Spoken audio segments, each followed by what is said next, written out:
Saludos, les habla el doctor Jorge Mantilla. Bienvenidos a la tercera unidad curricular, que son los fundamentos de la defensa integral. Primeramente, debo expresar mis agradecimientos a la UNEFA por permitirme compartir con ustedes estos momentos. También en su rector, a mi general Nicodemo Ramos y a mi general Luis Moncada. Esta tercera unidad curricular se estructura de la siguiente manera. Vamos a tener 5 momentos, en los cuales lo menciono. El primer momento, fundamentación filosófica y jurídica de la defensa integral de la nación. El segundo momento, visión geopolítica para la defensa integral de la nación.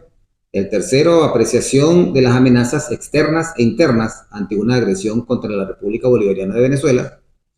El cuarto es concepción estratégica de la defensa integral de la nación.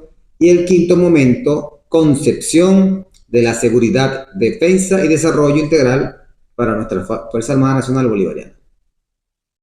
Antes de iniciar o iniciando este primer momento, les presento la primera lámina, donde aparecen una serie de gráficos, de imágenes, y pretendo explicar o graficar con estos momentos cómo ha pasado Venezuela en sus momentos históricos. No puse nuestros, digamos, indígenas, que son los pobladores originales, en su hábitat, en su entorno, y lo comencé desde la llegada de la invasión de los españoles. Desde allí, un salto cuántico en estas pocas imágenes, intentando resumirlo, nuestra historia, hasta llegar a la actualidad, porque tenemos que tener claro de dónde venimos, dónde estamos y para dónde queremos ir. No debemos olvidar jamás nuestras raíces, y en el caso de nuestra fundamentación de la defensa integral de la nación, tenemos que saber la historia, y en base a nuestra historia poder planificar y actuar. Los fundamentos o filosóficos de la defensa integral tienen unos principios. Aquí vamos a tratar de explicar estos fundamentos filosóficamente. Los invito a que ustedes también, de una visión andragógica, tienen la capacidad y la oportunidad de buscar otro tipo de información que complemente estos fundamentos, tanto filosóficos como legales.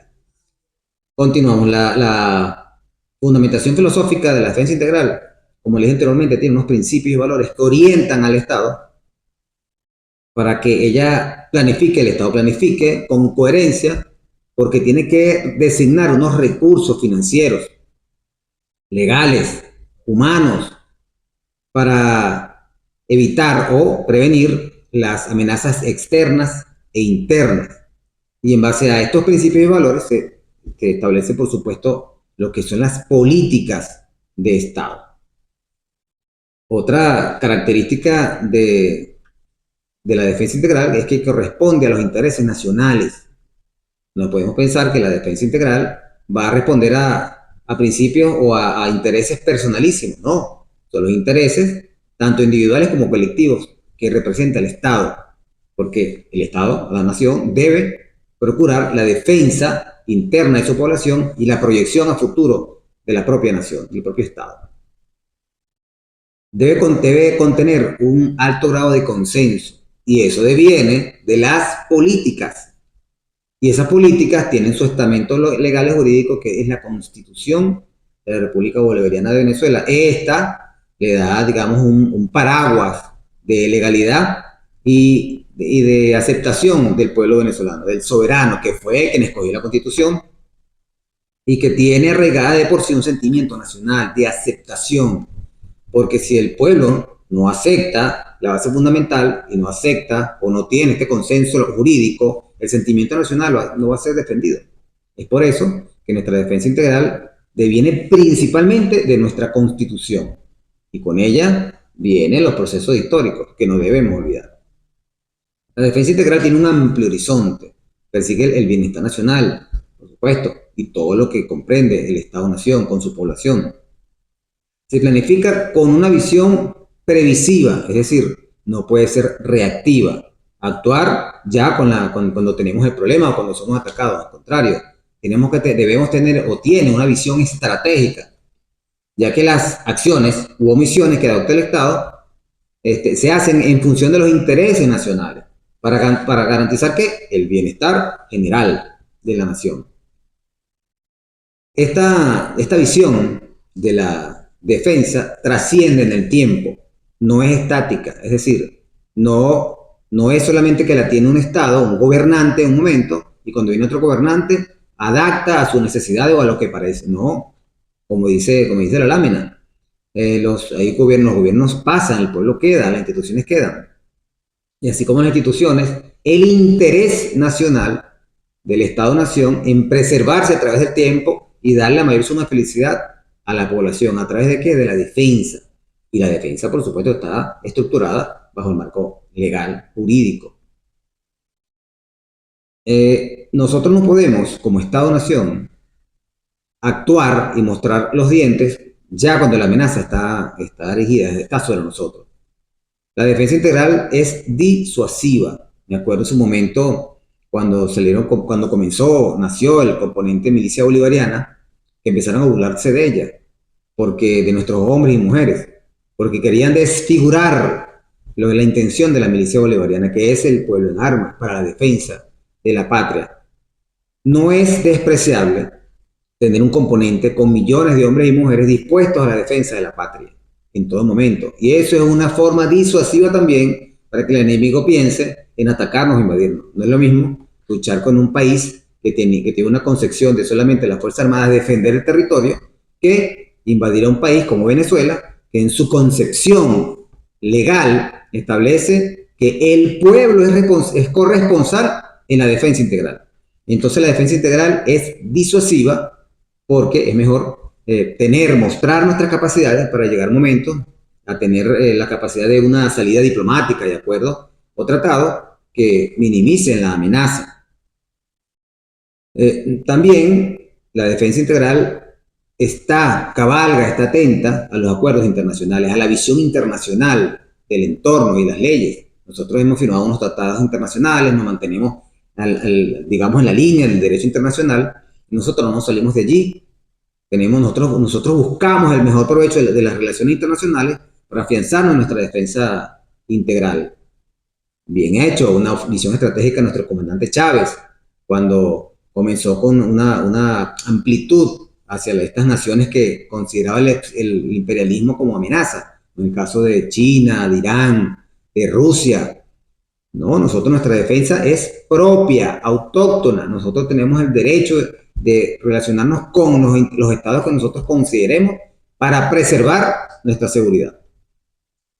Además, nuestra visión legal de la defensa integral va a mantenerse siempre en contra del imperialismo, siempre reivindicando los derechos de la población, primeramente el ser humano, desde nuestra visión propia, socialista. Y nosotros somos antiimperialistas, de manera que nosotros mantenemos siempre la intención, el objetivo principal es salvaguardar la independencia, garantizar la libertad de los individuos, la democracia, eso está en nuestro preámbulo, la soberanía, la integridad territorial y el desarrollo integral de la nación como demandas históricas que aún están pendientes, estamos en construcción. ¿Qué busca con ello? Bueno, la autodeterminación de los pueblos, buscando siempre el ejercicio del poder popular en contra de los pueblos, en contra de las naciones que pretenden mantener su hegemonía contra nosotros. Somos únicos en el caso de nuestra defensa. Y siempre nuestras políticas son humanistas en todo momento. La garantía de los derechos humanos es un deber constitucional y nuestra Fuerza Armada y el Estado se mantiene a derecho con esta preeminencia que es el respeto al ser humano. Es de carácter social, persigue el bienestar, la tranquilidad, la paz y el sosiego de la población como conjunto, respetando el espíritu de creencias, cultura, historia, los objetivos nacionales que están transversalizados en la Constitución Nacional, buscando siempre el bien colectivo sobre el bien individual. Y sobre todo, esta defensa integral ha sido construida, por eso puse la imagen al principio. ¿De dónde ha sido construida? Desde nuestra historia, de nuestra visión ontológica, desde nuestros procesos de emancipación, considerando esa larga trayectoria hasta el sol de hoy, donde nos encontramos sumergidos. y cuál es la amenaza. Por eso anteriormente se mencioné que es de forma preventiva. Nosotros tenemos que prevenir, no podemos ser reactivos en cuanto a nuestra defensa. Planificamos en cuanto a ello. Siempre con una visión de política pública. Es decir, nuestra fin primordial son las acciones de gobierno, que es solucionar los problemas de la población en todo momento. Y eso se basa en una planificación en función de las necesidades más apremiantes de la población. Porque no podemos divorciarnos o solamente considerar las amenazas, o sea, la defensa integral, con las amenazas de una agresión del enemigo. Porque cuando hablamos de defensa integral, no es solamente contra un ejército. Hay muchas amenazas y nosotros tenemos que defendernos. El hambre es una amenaza. ¿Contra el qué? Contra el desarrollo, contra el bienestar de la población. El COVID-19 es una amenaza también. La naturaleza también puede amenazar la asistencia de los venezolanos, de la ciudadanía, de la progresión y la estabilidad del Estado. Es decir, existen muchas aristas, muchos elementos que no solo se concentran con el enemigo de una forma, de un ejército, de un Estado. Entonces la defensa integral, por eso que es integral, es una visión holística. Está contemplado en la Constitución Nacional, en el artículo 326, de la cual vamos a hablar más adelante.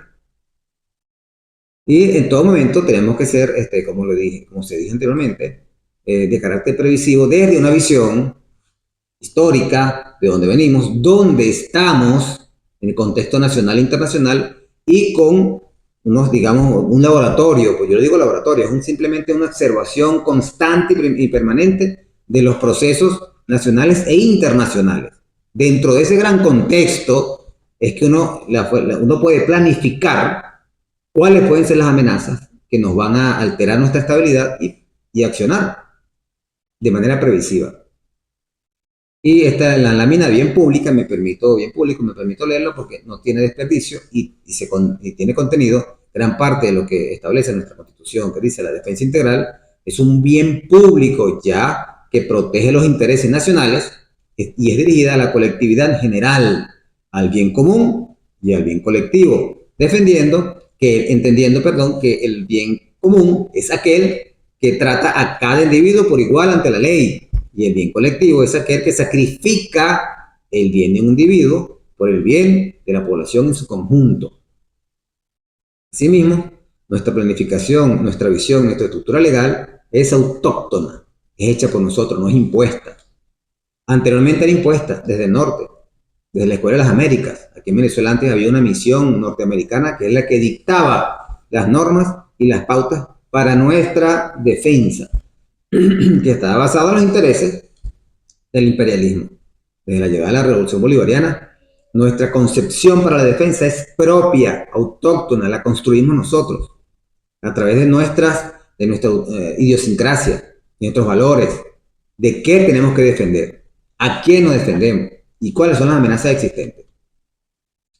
Ahora bien, esto es más o menos cómo es los fundamentos filosóficos de la defensa integral. Como les digo, ustedes tienen la oportunidad de expandir estos conocimientos buscando en otras áreas. Hay unos diccionarios filosóficos en línea que les pueden dar luces de donde podemos sacar estos fundamentos filosóficos.